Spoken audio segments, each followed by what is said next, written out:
महर्षि उड़िया बाबा को भी एक उपासक ने प्रश्न किया था कि महाराज जी मन कैसे रुके। तो उड़िया बाबा ने उत्तर दिया, नियम पालन से। यदि हम नियम पर दृढ़ रहें तो मन हमारा क्या कर सकता है। नियम तो परमात्मा देखता है, हम लोग नियम पर दृढ़ नहीं रहते, इसी से हमारे देश की दुर्दशा है। संध्या वंदन तक का नियम जाता रहा है, भजन करने के लिए नियम की बड़ी आवश्यकता। हाँ, बड़े नियम की आवश्यकता है। तो जैसे प्रातः काल से सायंकाल तक की हर व्यक्ति की अपनी एक दिनचर्या होनी चाहिए। ऐसा नहीं कि आज हम 4 बजे उठे, कल 7 बजे उठे, पर फिर मन को आप कंट्रोल नहीं कर पाएंगे।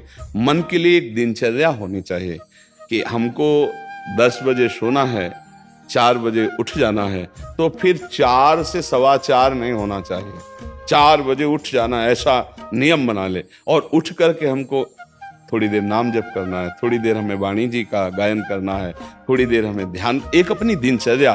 फिर हम अपने संसार के कार्य के नियम, जो संसार के कार्य हैं, उनको भी करते हुए भगवान को समर्पित करें। जैसे जो पद में है, जो आपको राष्ट्र सेवा मिली है, जो आपको समाज सेवा के पद मिले हैं, या आपको जो घर की सेवा के कार्य मिले हैं, उनमें बहुत धर्म पूर्वक आचरण होना चाहिए।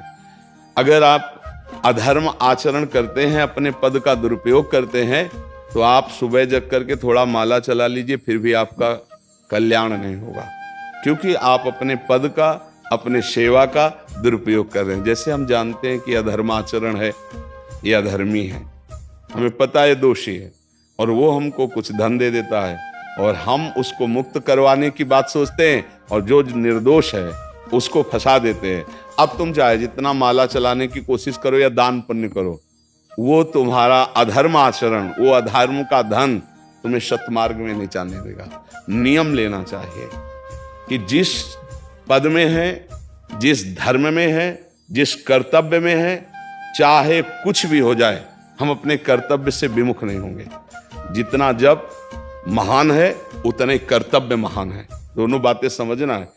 माला फेरा और इसके बाद बेईमानी, अधर्माचरण, इनका कोई नियम नहीं है कि हमें कैसे चलना है, तो वो माला काम नहीं कर पाएगा, क्योंकि उसका तभी सत्य भाव माना जाएगा माला जपला जब धर्माचरण है। धर्माचरण नियम से। बोले वो बड़े कट्टर नियम वाले हैं, उनको घूस नहीं, आप उनको भयभीत करके नहीं काम करवा सकते, प्रलोभन में काम नहीं करा सकते। ये हमारी गृहस्थी है ना, तो गृहस्थी के पालन के लिए धन चाहिए, और धन के लिए हम धर्म को आगे रखें, धन को नहीं। धर्म को, हमारा कर्तव्य क्या, प्रायः जैसे पूज्य बाबा ने कहा, आज हमारे देश में बहुत दुर्दशा हो रही है। दुर्दशा हो रही, क्यों? क्योंकि सब अपनी जगह से गलत हो रहे हैं। अगर अपनी जगह हम ठीक रहे तो हमारी दुर्दशा नहीं होगी। हमारा भजन कम होगा, लेकिन हम धर्म से चल रहे हैं तो हम विजयी होंगे। हम भगवान को प्रसन्न कर सकते हैं, क्योंकि हमें जो कार्य मिला है वो भगवान का ही कार्य, सृष्टि भगवान का कार्य। जैसे नए बच्चे कुछ वकालत पढ़ रहे थे, तो यहाँ आके प्रश्न किया था कि हम जानते हैं कि वो दोषी नहीं है, हम जानते हैं कि वो दोषी है, पर दोषी हमें पैसा दे रहा है, तो हम वकालत पढ़ी इसीलिए, हम उसको जिताएंगे, तो ये क्या कोई पाप है? तो उनका खुला पाप है। बोले नहीं, हमारी कोई ऐसा कंपनी दो, ऐसा कुछ बोले कि हमारी कंपनी को ये सिखाया जाता है, तो हमको तो ये करना ही होगा, अगर नहीं करेंगे तो हमारी वकालत का मतलब क्या रहा? तो नहीं, वकालत का मतलब अधर्मी को मुक्त करवाना नहीं है। वकालत का मतलब अधर्मी के सबूत एकत्रित करके उसको दंड दिलवाना है, और धर्मात्मा को मुक्त करवाना है। अब इसके लिए आपके पास अर्थव्यवस्था अगर कमजोर भी है, तो धर्म व्यवस्था आपकी पूरी है। धर्म व्यवस्था ठीक है तो परिवार स्वस्थ रहेगा, सुखी रहेगा, भगवान आप पर प्रसन्न रहेंगे। अच्छा, फिर हमने तर्क रखा कि जैसे आपकी बहन के साथ कोई गलत व्यवहार करे, आपको पता है, और वो आपको 10 लाख रुपया घूस दे, तो क्या आप उसका पक्ष लेंगे? नहीं, तो फिर दूसरी बहन के साथ किया है। अब यहां विचार करना है ना, अपने भाई का अगर कत्ल किए हो, मुझे पता हो कि ये दोषी है, तो क्या हम पैसे से उसको मुक्त करने देंगे? लगेगा कि जान की बाजी लगा देंगे, और तुम्हें हम ऐसे ही एक गरीब आदमी की किसी ने हत्या की है, तो आपका पक्ष बनता है। पर यह ज्ञान कहां मिलेगा? बिना अध्यात्म के ये ज्ञान तो मिलेगा नहीं। ज्ञान तो इस बात का मिला कि कैसे पैसा कमाया जाए। अच्छा, वो पैसा यदि अधर्म से आया है तो आपकी दुर्दशा कर देगा, आपकी बुद्धि भ्रष्ट कर देगा। तो जो बाबा कह रहे हैं कि आज हमारे समाज की बड़ी दुर्दशा हो रही, उसका कारण यही है कि हमें अध्यात्म का ज्ञान नहीं, हमें धर्म का ज्ञान नहीं, और बड़ी बड़ी गलतियां हो जाती है। बिल्कुल पता है आदमी निर्दोष है और हम धन के प्रभाव से उसको दंड दे देते हैं। वो दंडा भगवान जब आपको पलट कर देंगे तो आप सह नहीं पाओगे, उसका परिणाम बहुत बुरा होता है। तो इसलिए समाज को चाहिए अपने अपने कर्तव्य का पालन करते हुए एक नियमावली बना ले। जैसे कुछ दुकानों का नियम होता है कि वहां फिक्स रेट होता है, नहीं होता? वहां ये नहीं चलेगा कि कसम से कहते हैं कि तुम्हें हम अपना जान करके कि 100 रुपया मीटर ये मिला है, हम बिल्कुल मुनाफा नहीं ले रहे। नहीं, झूठ क्यों बोल रहे हो?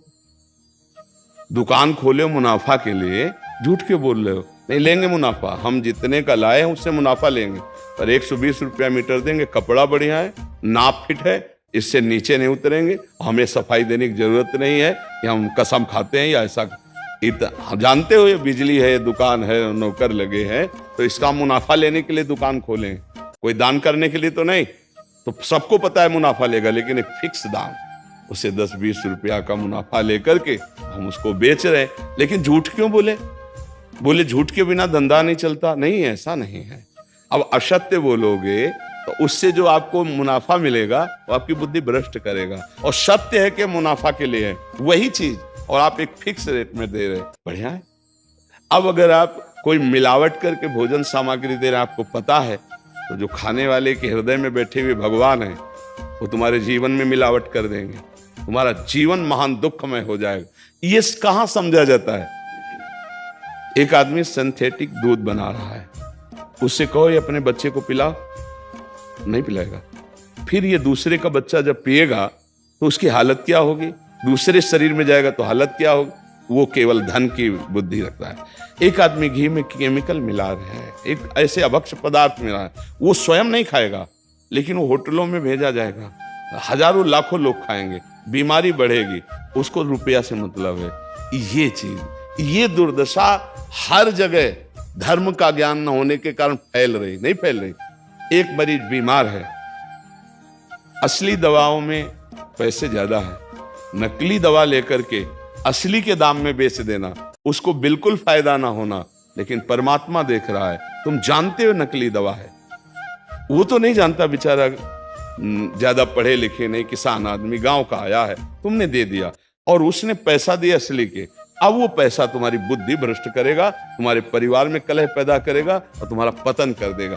ऐसे हर डिपार्टमेंट में, हर विषय में यदि हम अपने धर्म से चले, अपने सत्य से चले और थोड़ा भी भजन होगा, वो आपको उत्तम गति प्रदान करेगा। पर ऐसा कहां समझ में आ रहा? अध्यात्म के बिना भला ऐसा समझ में आएगा? तो इसीलिए कह रहे हैं हमारे देश की दुर्दशा हो गई।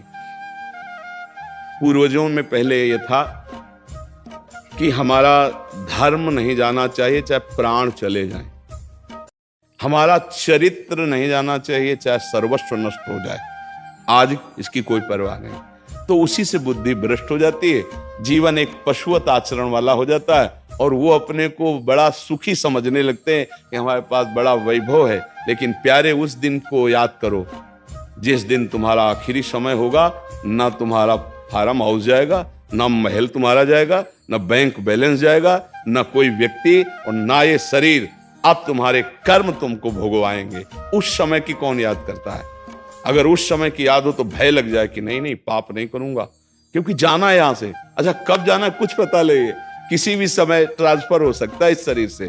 तो हमें लगता है कि महापुरुषों के जो वचन है कि हमें एक नियम से जीवन जीना चाहिए, धर्म पूर्वक जीवन जीना चाहिए, अपने कर्तव्य का पालन करना चाहिए। जो हमारे लिए कर्तव्य, आज प्रायः धन प्रधान बुद्धि होने के कारण कर्तव्य स्वाहा हो रहा है। एक विद्यालय में विद्यार्थी के लिए जो गुरु पद में बैठा है, उसका क्या कर्तव्य है? वो अपने कर्तव्य को भूला हुआ है। भला छोटे छोटे विद्यार्थियों को, जिनकी नींव पूरे राष्ट्र सेवा में, समाज सेवा में ये बन सकते हैं, अगर उनको हम सही शिक्षा नहीं दी तो उनका पूरा जीवन बर्बाद हो जाएगा। अगर उनको हम गलत सपोर्ट कर दिए तो उनका पूरा जीवन बर्बाद, क्योंकि नया जीवन है। और जगह जगह अपने अपने कर्तव्यों का यदि पालन किया जाए तो पूरा समाज सुखी हो जाए। लेकिन कर्तव्यहीनता आ रही, कोई अपने कर्तव्य को नहीं समझ रहा है। तो यही बात महापुरुष जनों को दुख लगता है कि अगर सब अपने कर्तव्य का पालन करें, धर्म का पालन करें, भगवान का नाम जप करें तो सब सुखी हो जाए। सुख सब चाहते हैं और आचरण दुख वाले करते, इसीलिए सुख नहीं मिल रहा है, परिणाम में हमें दुख मिल रहा है। सच्ची मानना, वो रुपया पूरे परिवार में अशांति पैदा कर देगा। और धर्म पूर्वक 100 रुपया लाओगे और 4-5 परिवार के बैठ के नमक रोटी खाओगे, आनंद से सोओगे, बड़ा प्यार रहेगा, भगवान की कृपा रहेगी। पर ये बात समझ में नहीं आती है। तो ये वृत्ति अगर छोड़ी ना जाएगी तो कुछ भी कर लो, कहीं भी दान पुण्य कर लो, लाभ नहीं मिलेगा। अगर दान देने की बात कही गई है तो धर्म पूर्वक कमाए हुए धन से। अगर आप मेहनत से कमाए हो ना, 10 रुपया दे दोगे ना, तो 10 रुपये का वो आटा लाके अगर 2 रोटी खाएगा तो खूब वजन होगा। और आप 1 लाख रुपया बेईमानी कर रख दोगे ना, तो बैठे बैठे वो गंदा ही सोचेगा, वजन नहीं होगा। उसका गंदा सोचना और आपका गंदा करना दोनों मिल करके, उसके कारण भी तो आप बने ना, तो आपका ही पतन हो जाएगा। उसको तो भगवान बचा लेंगे क्योंकि भगवान की शरण में है। तो मुझे लगता है अधर्म के धन से कभी किसी को लाभ नहीं मिलता। तो अपने कर्तव्य का पालन करते हुए यदि नाम जप किया जाए तो बहुत जल्दी हमको लाभ प्राप्त हो जाए। बहुत सुंदर मतलब ये चर्चा होती है, अगर आप लोग इसको धारण कर लें तो निहाल हो जाएंगे। सच्ची कह रहे, ये जो बातें हैं ये बहुत सुंदर जीवन को पुष्ट करने वाली हैं, पर आप धारण कर लें तो बात है। नहीं तो जैसे लाभ दिखाई दे रहा 50,000, तो ये बातें भूल जाओगे, ये बातें अच्छी नहीं लगेंगी। हे यार, बहुत बढ़िया काम घर में आएगा, पर हमारी ये बात ध्यान रखना, वो 50,000 घर में अशांति पैदा कर देगा। सच्ची मानना, आप धर्म से चलना, धर्म से चलोगे तो भगवान तुम्हारी रक्षा में रहेंगे। अधर्माचरण, देखो कैसी कैसी घटनाएं होती हैं। बढ़िया कार है, फिल्मी गाना लगाए चल रहे हैं, और वो एक्सीडेंट हुआ, आग लग गई, बाहर निकल ही नहीं पाए, वो अंदर ही जल गए। क्या हुआ? ये करोड़ों रुपए की कार भूंज दिया तुमको अंदर ही बैठा के, धू धू करके आग लग गई, अंदर जल। ऐसे जलना चाहते हो या भगवान के आनंद में चिंतन करके शरीर छूटे हो फिर दाह संस्कार हो? ऐसे कि सब लोग भगवान के नाम का कीर्तन करते ही जा रहे, फिर आपका अंतिम संस्कार वहां जीवित जल गए, क्या हो सकता है? एक एक पल तुम्हारे कर्म का हिसाब होगा, एक एक सेकंड का। ऐसे कर्म करो कि हमारा अच्छा हिसाब हो, बुरा हिसाब। ये मत समझो कोई देख नहीं रहा, वो देख रहा है जिसको हिसाब कर रहा है, वो देख रहा है। उसके लिए कोई वकील या किसी सबूत की जरूरत नहीं होती, वो सर्वांतर्यामी आपके अंदर बैठे ही देख रहा है। तो सदैव जैसे सत्संग सुन रहे हैं, तो अगर हाथ जोड़ के प्रार्थना है, थोड़ी भी बात मान लोगे तो आप सच्चे सुख के मार्ग में चलने लगोगे। नहीं तो भाई बहुत गंदी हवा चल रही है, माया की बहुत गंदगी ऐसी फैल रही, कलिकाल है ना, कि ये बातें किसी को पसंद नहीं आती। वो बात बताओ कि हम कितना रुपया कमा ले, कैसे कितने भोग ले, और वो अध्यात्म में नहीं है।